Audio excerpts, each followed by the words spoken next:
اسمع بقى، انا بقول لك اهو، احنا هنرسم الفدان وربع. انا هاخد الفدان واخويا ياخد الربع والنخل.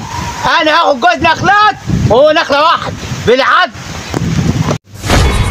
قلت له يا طه، بقى انت عايز تاخد الجاز الفدادين وهتدي لاخوك الربع يا طه؟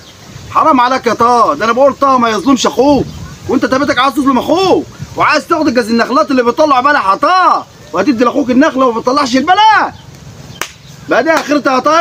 ايوه يا باي، عشان القصير هو الطويل، ومن ضمن الشرط اخد الكيلو اللي بتيجي يا باي. بقول لك اهو، ده من ضمن الشرط بتاعي، اخد الكيلو اللي بتيجي. وكمان الجيده اللي بتلد يا طه. طب الجيده اللي بتلد دي يا اخي اديها، وعمال تقول هو الطويل عنك يا طه. هو انت اتجننت يا دي طويل عنك انت فين يا دي؟ انت اللهم صل على النبي تفلق 10 اهو. ومن ضمن الشرط يا باي، انا هاخد المسك ده بتركبه وياخد العجله الصغير.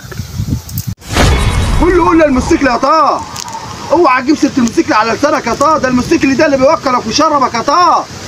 اوعى، مش كفايه ظلم اخوك يا طه؟ عمال تقول ده انا هاخد الفدان وهدي له هو القليل، هاخد الجاز النخلاق وهدي له هو الناخل، وعايز تاخد الموتوسيكل يا طه وتدي له عجله يا طه. حرام عليك يا طه. خد انا يا طه.